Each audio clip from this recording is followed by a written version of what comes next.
So today we're going to be looking at integrating ISO management systems, and the examples we're going to use today are the two that we find at the moment that are very popular with our clients. It's 9001 quality and the 27001 information security. So the examples in this presentation are based on those two standards. However, it is exactly the same process for any ISO management system written in the Annex SL format. So a little bit about CertiKit before we move on to the main thing. We're a leading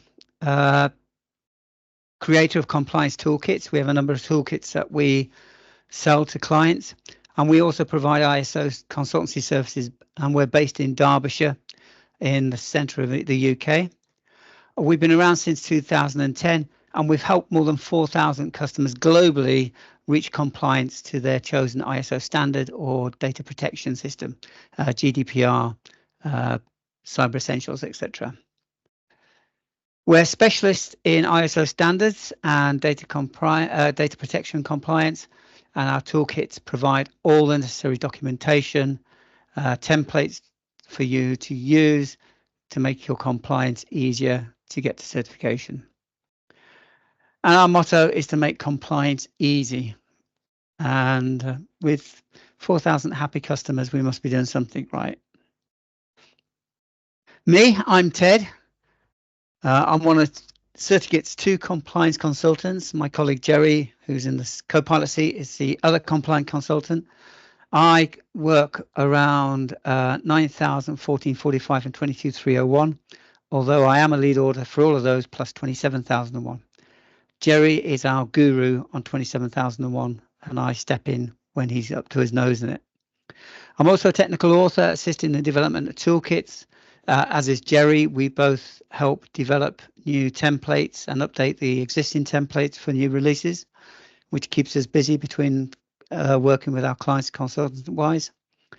I am certified, as I said, as a lead auditor with 9, 27, 14, 45, 22301 with over 20 years worth of experience.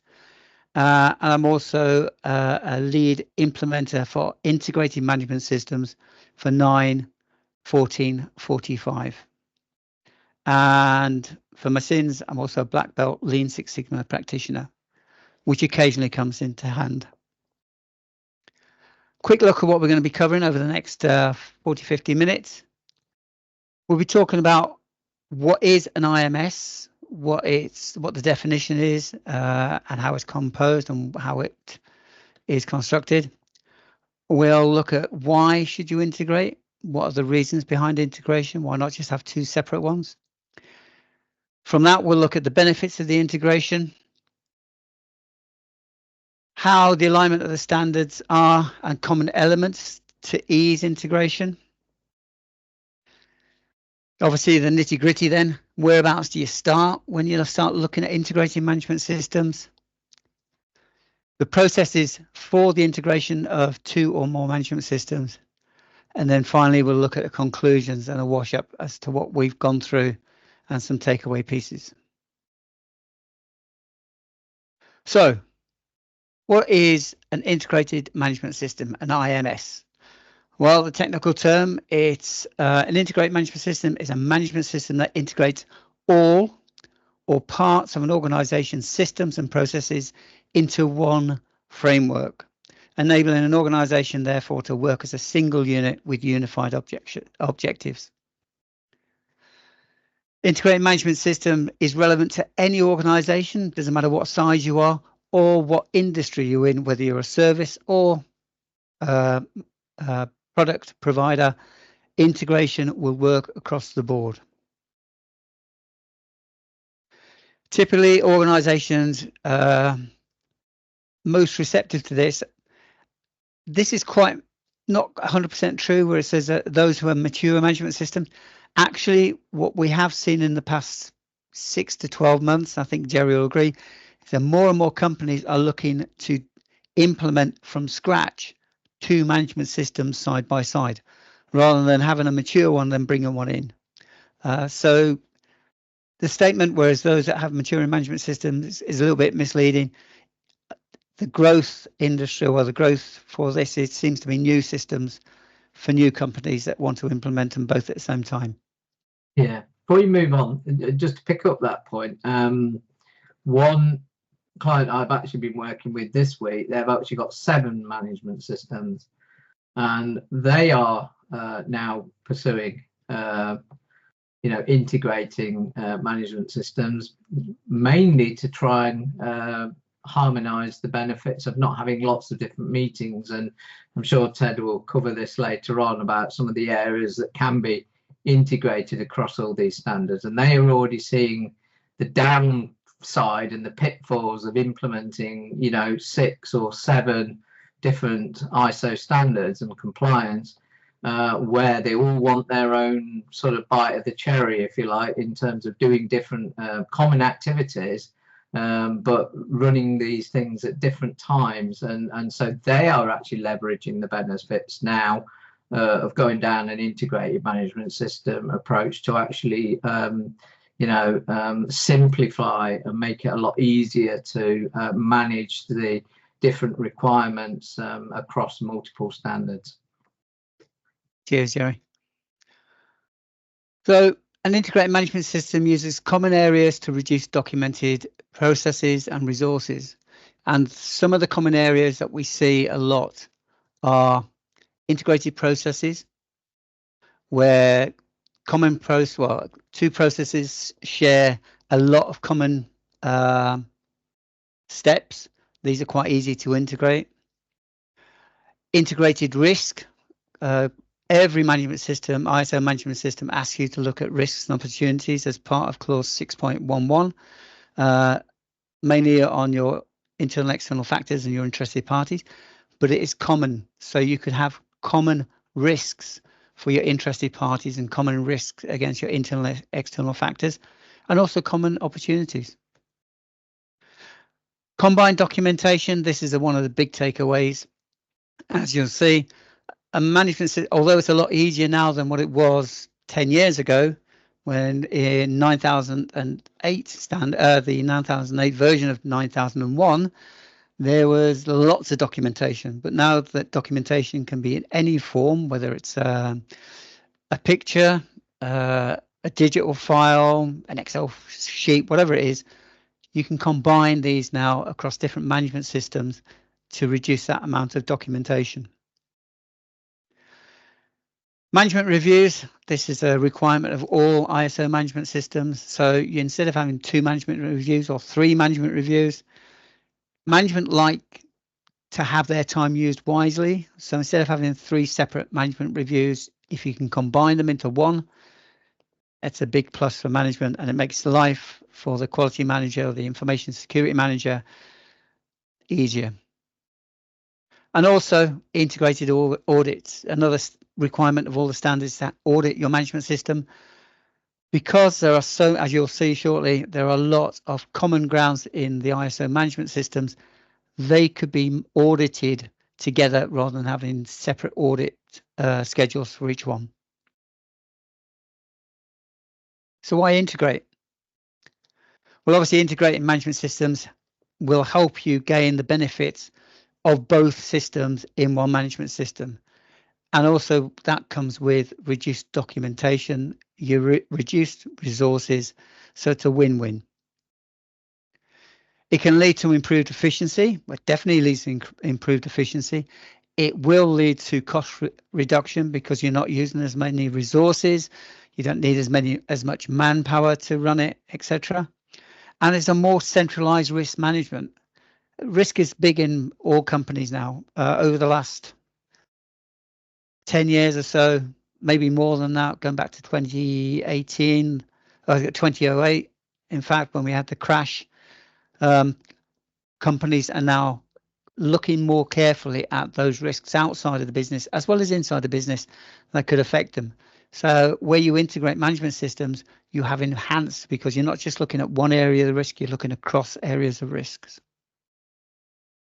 And areas of both standards can be enhanced, ensuring greater customer satisfaction in the case of 9001 and information security in the case of 27001. And it would be the same if you combine 9 and 14, so 9 and environmental. I'm doing a couple of those at the moment with clients. you get the benefit of not only looking after your clients, but also looking after the environment, your transportation to and from, so not just your local environment, but also the distance between yourself and your customers, etc. Here's a list of benefits, and then we'll dive into actually the integration part. So obviously streamlining processes, you're putting 2 or 3 processes into one and tweaking that document to include all those processes. Enhanced risk management, as we said, enables a comprehensive approach to risk by addressing both quality and information security in our case, leading to better risk identification, better assessments, better mitigation, better use of resources. Improve compliance. Obviously, management systems depend on which ones you're using. There are some mandatory clauses, especially in 27,000 environmental and health and safety, where you have to know and comply to your national or international regulations on what you're doing, whether it's environmental, health and safety, or information security like GDPR and things. Cost savings, obviously, by combining to and reducing the number of documents, reducing resources, reducing your manpower, you are going to reduce the cost of your management systems. It provides a holistic approach to customer satisfaction in the case of 9001 by considering both quality and information security aspects together rather than just looking at the quality side. This is becoming more prevalent now, especially when you're capturing clients' data that you need to be able to process their orders. There's certain data aspects of that which could come under GDPR if you're in Europe or the UK, or deal with Europe and the UK. Those are considered. You wouldn't think about them just in 9001, but in 27,001, you are forced to think about them. So this gives this a greater holistic approach to the customer satisfaction side. Obviously, stronger information security. 9001 forces you to look at the procedures and processes throughout the whole of the business from order to delivery. But 27,001 forces you to look at the aspects within those processes that could have an impact upon your information security. So it enhances those processes.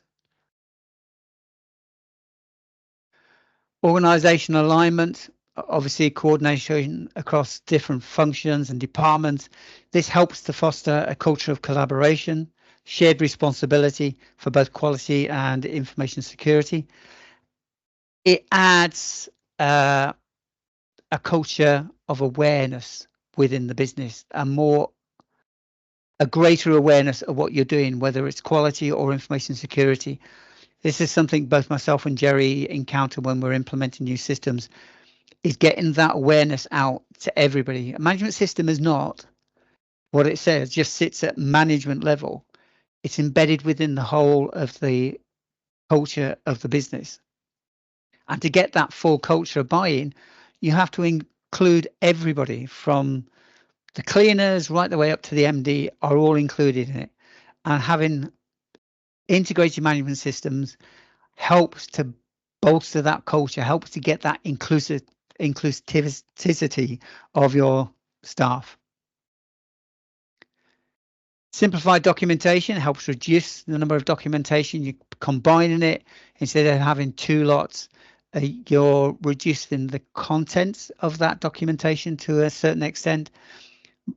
Reduces duplication of documentation, administration overheads. It makes it easier to maintain your documented information, so both your procedures and your records, etc.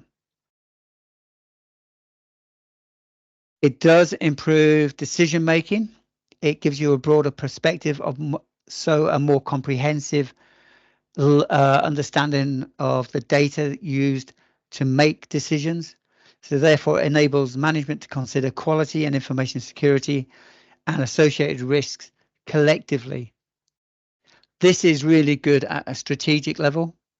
This is also good at a management level to allow you to look collectively at how your processes are working, what the threats are, rather than just looking at quality first of all, and then somebody else coming in and look at information security and never marrying the two up, where they actually enhance each other when you do marry them up. It can give you a competitive advantage having both 9 and 27,000. We're seeing more and more businesses asking for certification towards this, or help to get certification towards this, because it's a requirement for new tenders, for new business. A lot of government tenders now, if you're working within government circles, whether that's local or national, are asking for 9,000 and 27,000 as minimum to go into the process, into the tendering process. It's also good for your clients, your customers, to look at and say, all right, they've got quality and they've got information security, so they're taking that seriously. So we know that they're looking at us and our needs.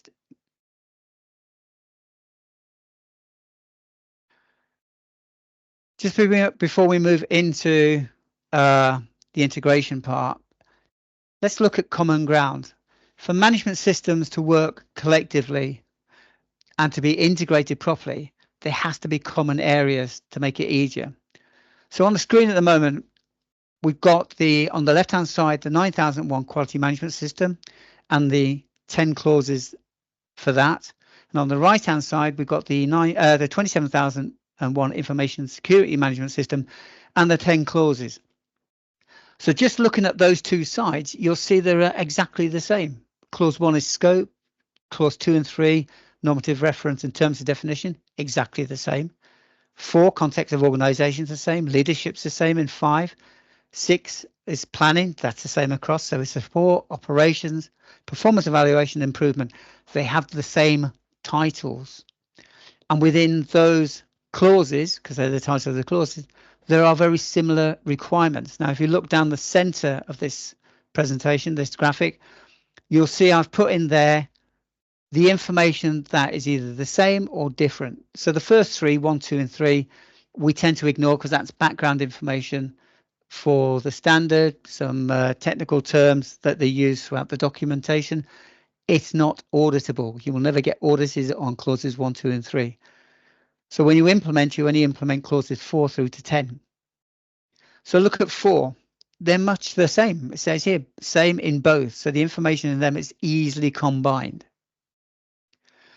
Clause 5, it's very much the same. Apart, you have to think about your policies, your quality policy and your information security policy, or your quality policy and your environmental policy, etc., etc. Some businesses combine their policies, which is fine. Some keep them separate. It's entirely up to you whether what you want to do. 6, it's pretty much the same across the standards. The only difference is within 27,000, this is where they start to look at risks and risk treatments, where in the 9,000, we're only looking at the risks and opportunities based on clause 4.1 and 4.2. Clause 7 is pretty much the same. Apart, within 9001, there's a lot more emphasis in 7.1, where it looks at the environment that your quality management system sits for your workers, your production line, etc., etc. Clause 8 is where it all changes. Clause 8 is different because this is the backbone to each relevant standard. In 9001, there are 6 subsections. In 27,000, there are 3, and they're pertinent to quality and to information security. So this is where both standards differ. However, within clause 8 are where all your processes and procedures are. And this is where the integration of those does take place. Clause 7 is very similar, except for clause 9 is exactly the same in both, and same in clause 10. So in clause 9, we're looking at performance evaluation, so measurement, analysis, evaluation, and the use of that data in 9.1. Internal audits is 9.2, and management reviews are 9.3. The same requirements in both standards. And in clause 10, improvement and continuous improvement, there are two requirements, well, 10.1, 10.2, and 10.3. 10.1 is how you process your non-conformities. 10.2 and 10.3 are performance evaluation and continuous improvement. So you can see there's a lot of common ground. And just to emphasize that, what you've got on here now is a map of both the 9,000 requirements and the 27,000 requirements. And this is one of the first steps you do prior to going into integration, is you make a map. On the left-hand side, you have all the requirements of both standards. And then the next two columns are what they need to do. So if you look at number 4, first of all, up here, 4.1, understand the organization's context. They're both the same. They both are required. Understand the needs and expectations of workers' parties. They're still required there. All of these are required. When we get down to leadership, it's slightly different because 9001 goes into it in a bit more depth. But leadership and commitment, 5.1 is the same, but the subsections in 9.1 are different. 5.2, policy, they're the same. Slightly different to 9001 because there's a bit more information that 9000 is looking for. But then 5.3, organisation roles and responsibilities, they're the same. By having this, you can actually work out where it's going to integrate, what can be integrated quickly. If you look at clause 8, this is where they differ big time. So clause 8 on 9001, we've got 8.1, 8.2, 8.2.1, etc., and that goes down to 8.6. In 27,000, there's only 3 requirements, but there is a lot of requirements in 9,000. So this is where things will differ. So when you decide, or if you decide you're going to go down the integration route, spend a little time, get a copy of the standard and produce a common ground map. Map out the standards against the requirements side by side, and you can immediately see where the integration is going to be easy to integrate, to take place.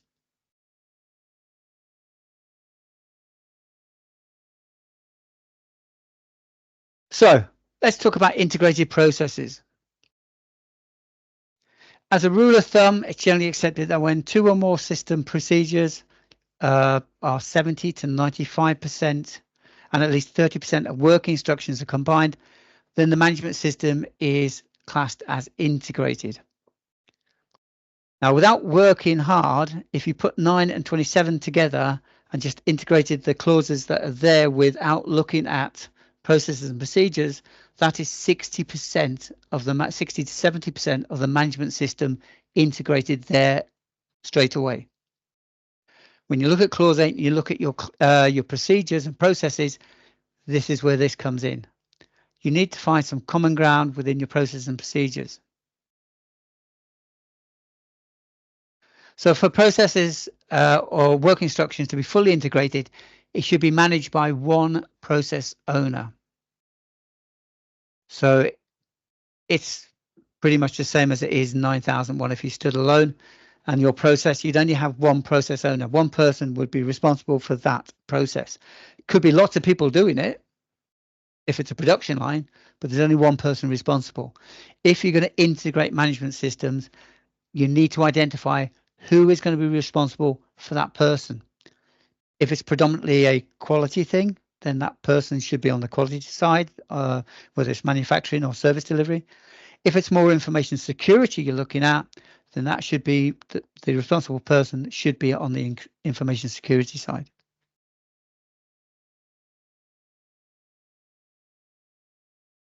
All processes don't have to be integrated. There are going to be cases where you can sit back, and even if you squint your eye really hard, you cannot see how that process can go across two standards. That's fine, absolutely fine. And we see a lot of it when we're working with clients. There are just certain processes that do not fit, that don't have an impact on the information security. Or within in production, there isn't a requirement for information security aspects. So don't force integrating a process if it's not required. But be sure it's assessed before you make that decision. Okay, so let's start thinking about integration and where do we start? So a lot will depend upon the company.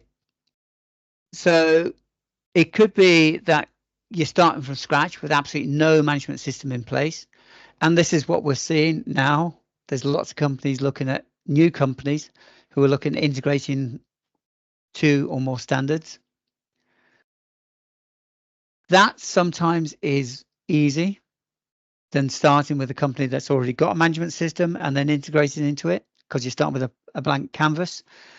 But it can be intimidating for the business that's integrating it. You could be a company that already has a system in place, but wants to bring another one in. So where we have been working with companies in Europe who have a management system and want to bring in another one. A lot of them are on 27,000 to comply with GDPR, but they want to bring in 9,000 or 14,000. In some cases, that's quite good. What we do have is a little bit of pushback because the system that's already in place and the people that are in it sometimes don't want to give up what they've got. So change management is a big thing when you come into integration. It's all about planting seeds and getting them on board to break down those barriers and getting them to see the benefits of having that integration and how much they play a part in it. And what we have seen is companies that have 2 or more managements, just as Jerry was saying about a company that's got 6 or 7, and they want to integrate them. I don't know what Jerry's approach to this, and my approach is to look at what are the easy ones to integrate first and get those integrated and established, and then bring the other ones on as and when you can do that, rather than try to do it all at one go, because you can have a complete can of worms. Jerry? Yeah, I mean, this particular one, they've already got basically health, safety, environment, and quality. They now want to expand to include 27001 and privacy 27701.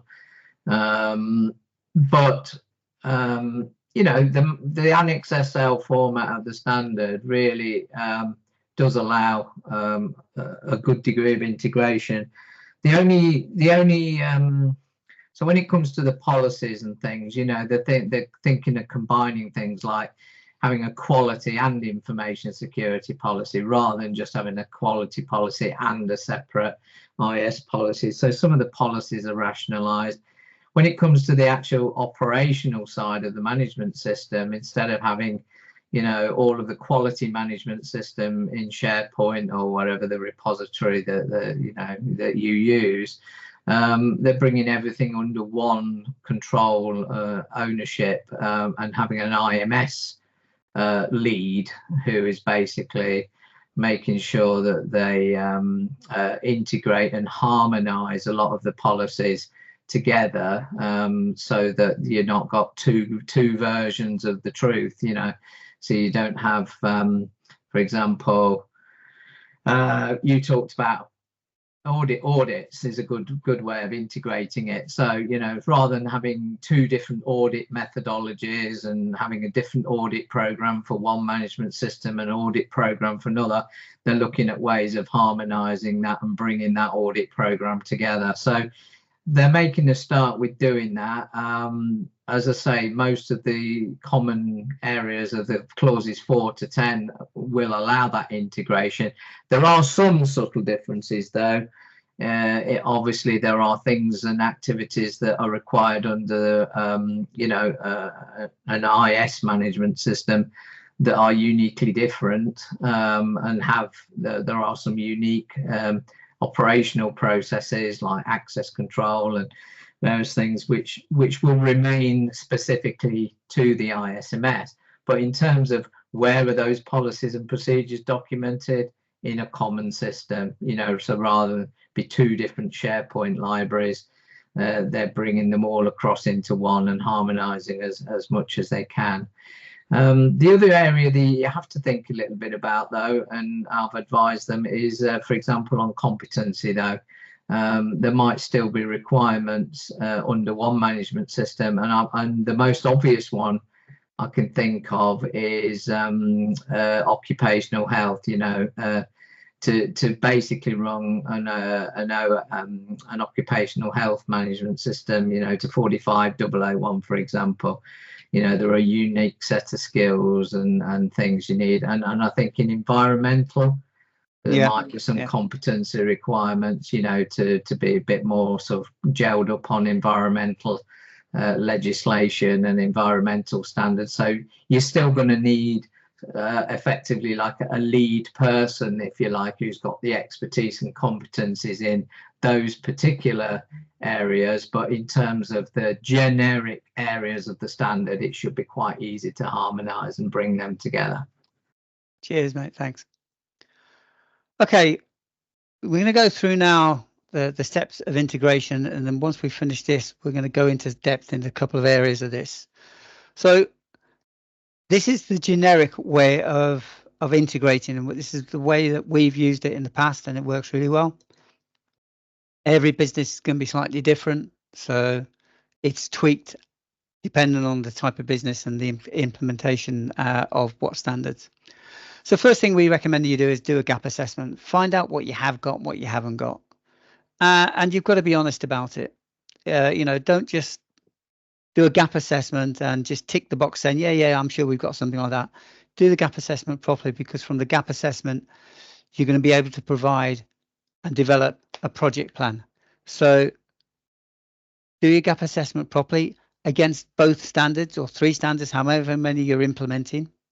If you've got, if you've already got a management system, you bring another one in, do the gap assessment against the one you're bringing in, because then you'll see what evidence you've already got in place, and you'll be quite surprised how much you already got. Like, as we said before, clause 4 is probably going to be covered off, most of clause 5, most of clause 6, a lot of clause 7, clause 8 probably not, but clause 9 and 10 you have. But at least you'll understand what you need to do, because it gives you an idea what you need to plan for. So therefore you can plan your project just looking at those areas that you need to implement, and we'll see that in a bit more depth soon. You need to define the context of the organization, the scope. What is the scope of the new management system you're bringing in, or what are the scope of the 2 management systems you're integrating? Because they may be slightly different. You may, if it's 9001, and we're a small manufacturing company now, and we're just going to bring 9001 to make sure that our manufacturing side is in scope. So we're making sure our quality inputs, make sure we have a quality outputs, and we also have post-delivery as within scope as well. And we're bringing in 27,000. Now, 27,000 can cover a lot more than just manufacturing, as 9001 can. But for 27,000, I want it now, not just to cover the manufacturing. So we're looking at the processes within our manufacturing that could have an InfoSec context, but I also want to include within 27,000 how we collect our sales data, because there's GDPR information in there, there's PII information in there, how we communicate and look at our contracts. What are we doing about security, information security within the business as well, across the business? So scope is important, and you've got to make sure you hammer your scope down properly. Otherwise, you can come a cropper when you go to certification. big thing, and this is something we see all the time, in clause 4.1 is you need to look at the internal and external factors that could affect your management system, and the interested parties, your stakeholders, that could affect your management system, be affected by your management systems, or perceived to be affected by your management systems. Now, it's important that because, as I said, they should be the same across both management systems, you still need to look at all of your stakeholders from your original management system and say, is there a requirement for the new management system that they need? If there isn't, don't worry about it. But if there is, you need to add that requirement to that stakeholder. That is important because you need to carry that across, as you'll see later on when we get to clause 6. So it's just a case of just asking your question. If you're bringing in 9 and 14, you've got 9 established, you've already identified all your internal and external stakeholders for 9. The question is, are these stakeholders, have they got a requirement that could affect our 14,000 environmental management system? Is there a need there? Are there any new stakeholders that we need to add to our table of stakeholders and their requirements? So it's just tidying up what you've got and bringing in the new ones or adjusting the old ones. Establish policies and roles and responsibilities. So again, as Jerry said, sometimes you'll find companies that will separate their management policies. They'll have a separate quality one, a separate InfoSec one, separate environmental, separate health and safety. Some will combine them. It's entirely up to you as an organization to decide what you're going to do and how it's documented. And then you need to identify the roles and responsibilities within each management system. And as Jerry rightly pointed out, there are needs. You may have an IMS manager who's at the top, but you are going to need champions for each of your management system. You're going to need an expert, a champion for your quality. You're going to need an expert for your information security, an expert for your environmental. So you've got to consider those roles and responsibilities. And as Jerry says, competency is important. And this is where competency starts, by identifying what their responsibilities are, what their authorities are. From that, you can look at the competencies that are required for that position. 6, this is part of it is addressing risks and opportunities. So from our stakeholders that we saw in step 4, we now look at each of those and say, what are the risks if we don't fulfill their needs or requirements? And what are the opportunities if we do succeed? Now, there's always a risk. There's not necessarily always an opportunity. But this is something me and Jerry see time and time again, even with companies that are certified. They don't link this in clause 4 to clause 6, and it's imperative you do, because if you get a certification auditor who is actually up on his game and you have not linked these together, that is a major non-conformity. So it's an important thing to do, and when you're integrating your management system, it's just as important to make sure that that area is covered off. Within 27,000 for us, we need to start looking at our risks and risk treatments. So we also look at our Annex A controls and start bringing those in and start populating our statement of applicability. We also look at compliance obligations. This is more on the 27,000 side, but also there's a consideration to the quality side. Compliance with SLAs, with client contracts, these also should be considered, not just for quality, but also within the information security side. So that's an important aspect to think about.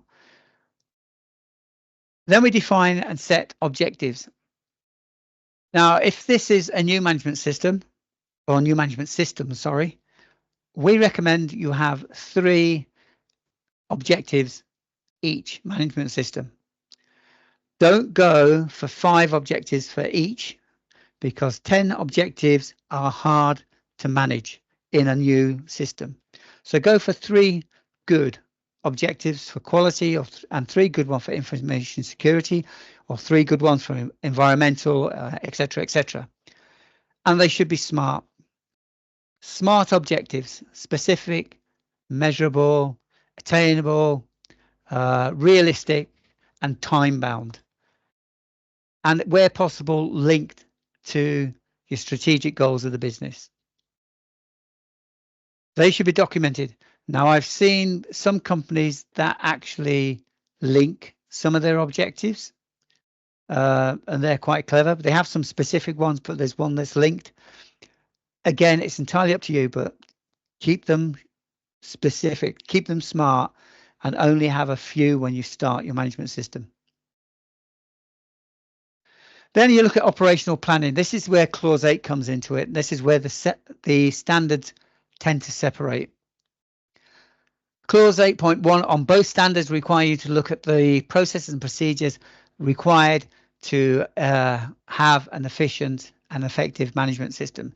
So in 9001 quality, we're looking at our processes and procedures from order to delivery. We're looking at that process to start with, because that's within our scope. If we included pre-sales, sales and marketing and things like that, they would be included within our processes. 27,000 will have a slightly different number of processes to have an efficient and effective management system. However, as I said earlier on, I've said a couple of times now, there will be processes and procedures within your management system that will have aspects of both management systems that can therefore be combined. So if there's one, like for sales, where they have a procedure and one of them is a KYC, know your client, where they are collecting clients' data, well, obviously there's an InfoSec responsibility there. That could come into that process and have a combined process where you're capturing your data for KYC, and you're also ensuring that that data is safe by the processes within there, or the steps within that process for the InfoSec sign.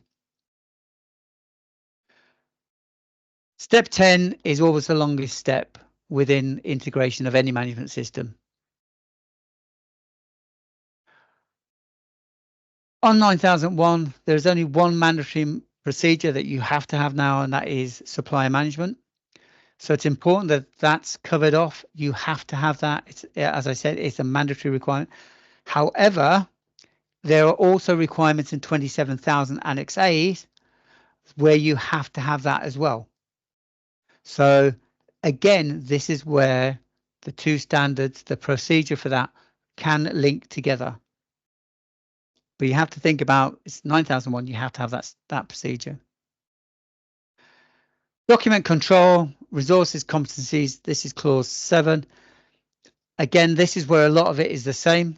I think I explained it earlier when we looked at the slides where we looked at common ground, that in clause 7 for 9001, 7.1 is broken down a bit further than it is in 7.1 for 27,000, because there's things about resourcing, the environment, people's training and awareness and things like that. But a lot of this is common ground. It can be linked together easily. Competencies, clause 7.3, 7.2 in both standards. This links back to 5.3 in roles and responsibilities. So if you've got your job descriptions right, your competencies can fall out of them, and then you can map your competencies for the management systems there.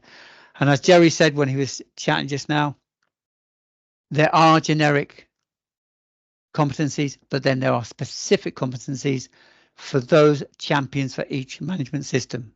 They have to be documented. Again, within the competencies, if you've selected somebody to do it, they haven't got those skills, it doesn't mean they can't do the job. Those standards require you to capture that and have a way of upskilling them, whether that's in-house, night school, training courses, webinars, etc.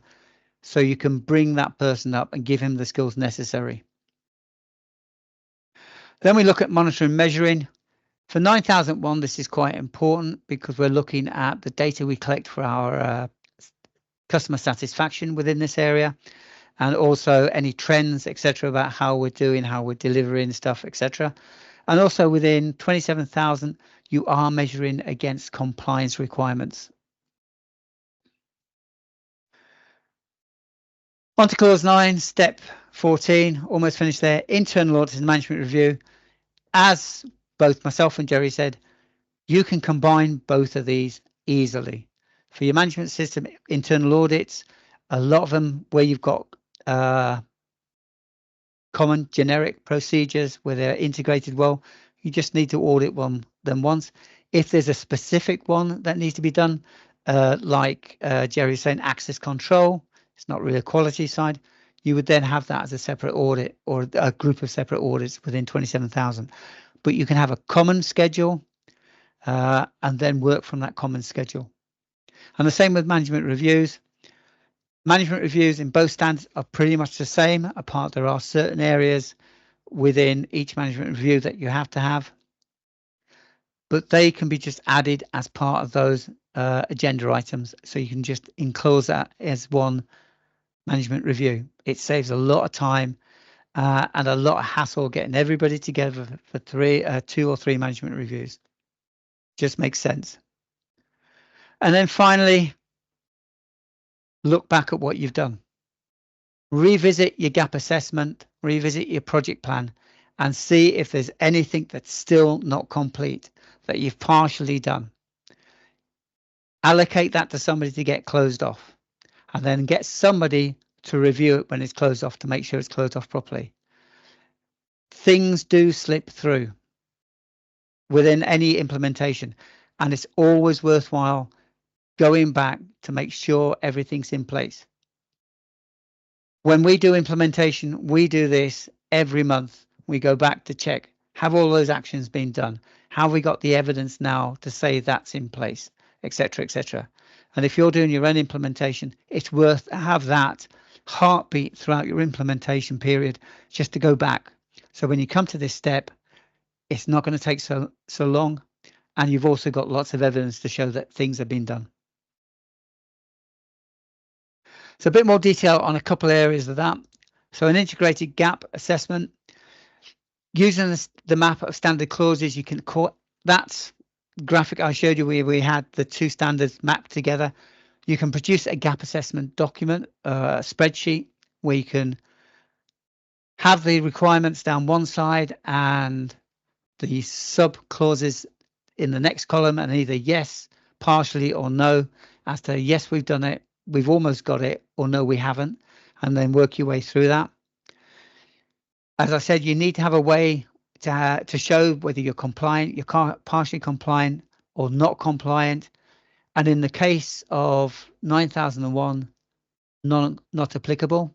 9001, if you're, depending on what you do, your business do, you can exclude some of the clauses and sub clauses from the standard. It's the only standard you can do that with.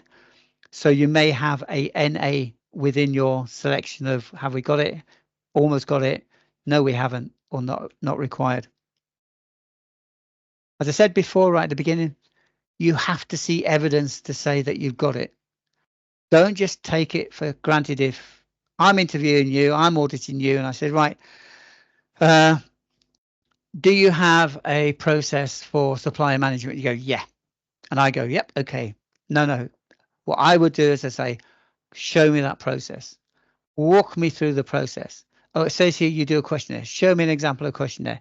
I need to see evidence, and you have to do exactly the same with your gap assessment. Be brutally honest. It's going to save you time and effort at the end. It's also going to give you an honest output that you can then use to produce a project plan. Now, this is our standard project plan that we use after we've done a gap assessment with our clients, and we then look at each area and each step of the project. And in this case, what we do is we look at the implementation tasks. So halfway down, we got clause 4. So clause 4, we said for interested parties and complete the register, it's going to take a half a day. That's a half a day of us working with them to identify what an interested party is, what the needs and requirements look like, what the sort of initial mitigation is, who would own that, who would be checking it. And then we work our way down through each of the requirements of the standard, having an estimated duration, a start date and a finish date, who the resources are. These are the consultant resources, whether we've estimated it or whether it's not estimated, and then the estimated hours that we need to put in to have that done. This is what you need to hold yourself to when you do implementation. It takes a little bit of time to get it done properly, and you'll probably have to review it 2 or 3 times before you're happy, but that is the project plan that you send up to the CEO, the MD, to get his sign off, because from that he can see the start date and the estimated end date and all the steps in between, and that's your validation that you've done your due diligence. Operationally wise, now looking at clause 8, you need to think about planning and implementing processes that need to meet the requirements of your management system. All of the processes and all the procedures and processes that you document can be audited. Keep that in the back of your head. If it's a process or a procedure that does not have an impact upon either management system or any of the management systems that you're integrating, you can document it, but it doesn't have to be included within your management system. That way it won't get audited if you don't want it audited. So only document initially those procedures and those processes that will be required to show that you have implemented and embedded an effective and efficient management system.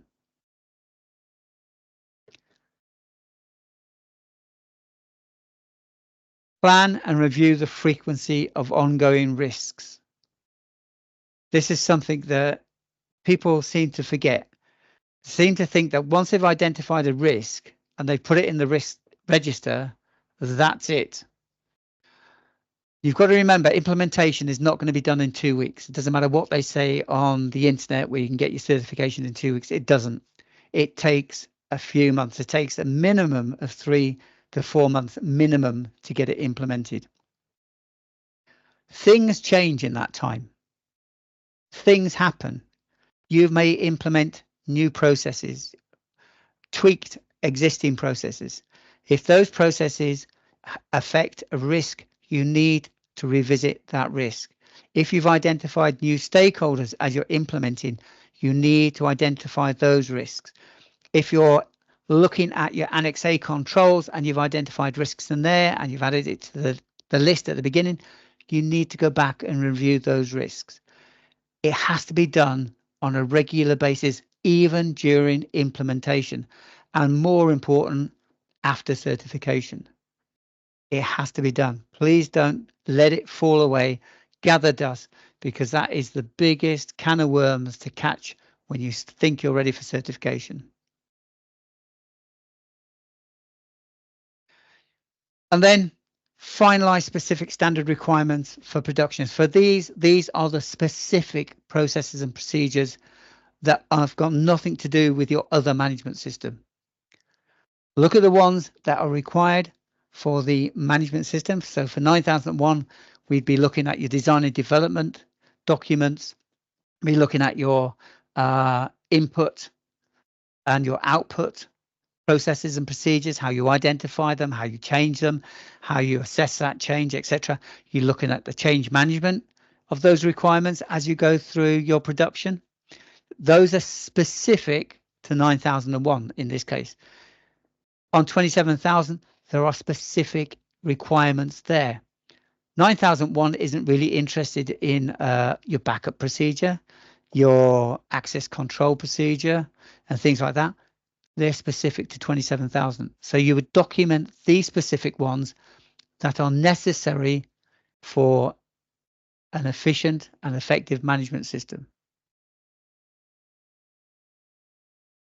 And then a couple of the ones in 9 and 10.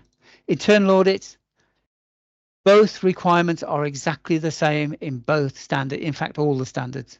So you can easily integrate them. And as I said a couple of times now, you can just have, and Jerry mentioned as well, you can just have one schedule. You can have integrated audits and you can have specific audits within that schedule.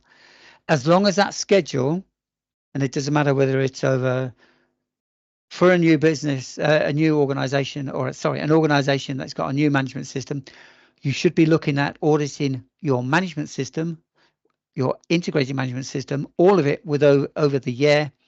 You would spread those audits out over the 12 months to capture all of the requirements of both standards.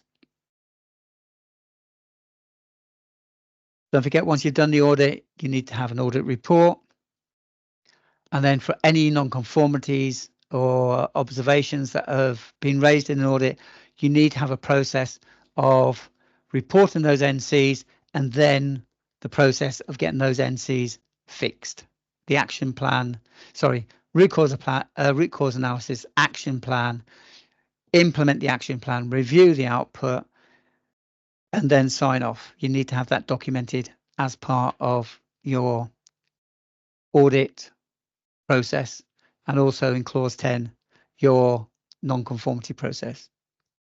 The other area in 9 that are the same is the management review. There are slight differences to the actual inputs on both standards, but that's easily added to one or the other of your management agendas. And then the output, of course, will need to be amended slightly to allow for those new or the amended inputs, the tweaked inputs. But apart from that, they're exactly the same. Therefore, you can combine the management review meeting in one instead of having 2 or 3 over a couple of months period. It saves time, it saves resources, it saves effort to get all of that data done 3 times. And then finally, clause 10, continual improvement, non-conformity corrective actions. They are the same requirements. The non-conformity corrective actions lead back to your internal audits if there's any NCs raised, or non-conformities raised. Continuing improvement. In 9001, this looks at the analysis of data from your customer satisfaction surveys, etc. Looking at your trends, your analysis of data. In 27000, it could be looking at your audit outputs to see if there's any trends in your Annex A controls that are in there. But it's all the same requirements. It's looking at what's happening within the management system and how you can improve it. So look back at what you've done, update your gap assessment, check that the actions are assigned to staff are being progressed. Don't just leave it and say, right, all right, Jerry, off you go. I want you to finish that one off. Get the interested parties sorted out in clause 6. Make sure it's happening. Address any open actions, ones that have been open but haven't been actioned. Update your implementation plan as you progress. So have it on the implementation, some way of indicating when you've actually completed that action.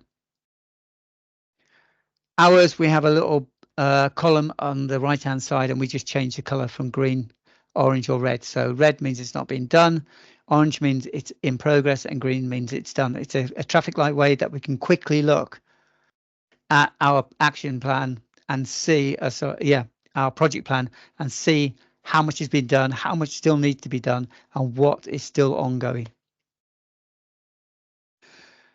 Perform a document review of your documented information. So that's all your procedures, your processes, and your evidence, your checklists, your tickets, etc., as evidence that your process has been done. Make sure you have all the mandatory procedures in place. Make sure all the mandatory records are in place. Check the risks identified and mitigating actions are complete or in progress. Check your documents have been issued. Don't go to certification with 90% of your documents in draft status. In fact, you probably won't get past your stage 1 for that case. Get them complete, get them signed off. Have a process, and this is what we found in the past. It's great getting them documented, and it gets up to the first validation point, normally the document owner, and then it goes up to management level or C level to get signed off. And trying to get them to sign off is like trying to pull water from a stone. It's difficult. So have a process, a recognized process, have it agreed before you start, that when documents are ready for that, they'll be put in this place.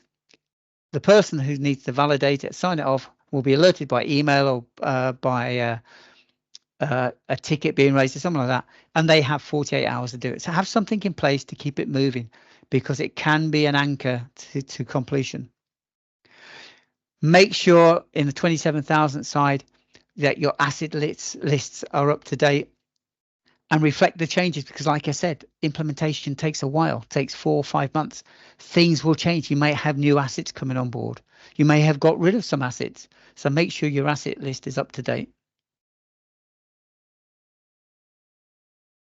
Then you'd be thinking about your certification needs.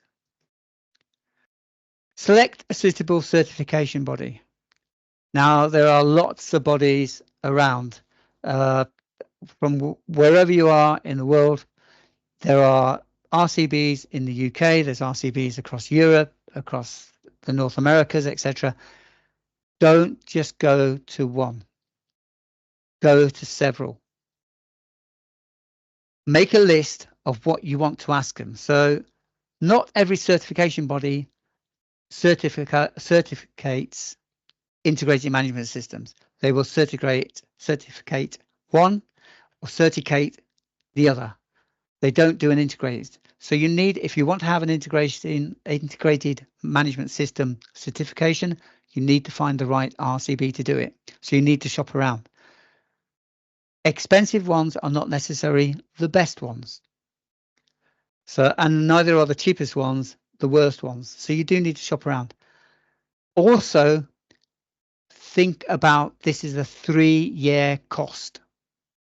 It's not pay for your certification, you then pay for your surveillance audits, and then you pay for that 3-year cycle up front. So that's a certification audit, 2 surveillance audits, and then on the following year, you start again with paying up front for another 3 years. So think about the costings. So get your costings from them as well. There are other things that you need to consider, like the number of people you got in, because certification bodies look at the number of people in the company and give you a big costings. Sometimes you have to push back and say, no. It's the management system, not the business that you're auditing. You need them to look at the people within the management system, not the whole business. That way you'll have your costs reduced big time. Work out whether they do remote auditing or whether they come physically. Are they happy with NDAs? Because you may be giving them information that is confidential to your business. Are they happy? Some RCBs are quite happy with it, some aren't. And then you need to think about, well, the RCB have signed it. Has the auditor signed it? Because the auditor is the one who's going to be seeing it. Or is the RCB taking the authority is saying, right, it will be responsible that if anything happens. Some do, some don't. So think about your NDAs when you're thinking about your audits as well. So yeah, your certification audits. Look at your cost and budget. Have a spreadsheet. You'll be quite surprised that when you push back, a lot of certification auditor companies will actually start dropping their prices. They want your business because they know that's 3 years worth of work for them. So you're in a good, strong position to push back a little bit. Don't think the first price is the best price.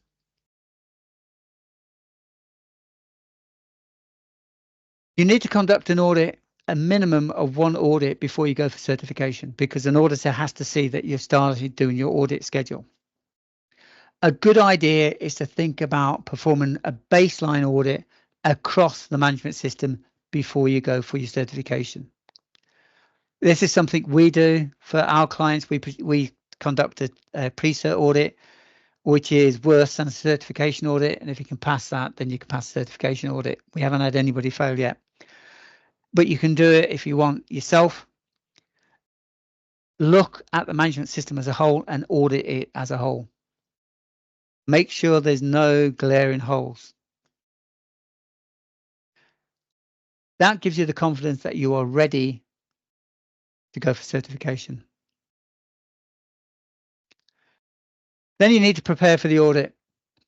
Now, there's a couple of things here to do. When we're working with our clients, we school them in auditing and how to prepare for the audit. It's all about having your documentation right, identifying the right people you're going to put in front of the auditor, and that they have got the right knowledge of your management system. So when the auditor says, can you talk me through this process, they can talk him or her through that process. Can you show me an example of that document? And they can go to that document, go to wherever whether it's on SharePoint, Confluence, or wherever you have it, go to there and bring that document to show them. Can you show me this ticket? You can go to Jira or whatever ticket system and pull up an example of a ticket. Preparing this will make the audit go quicker. It could also help you steer the audit in the direction.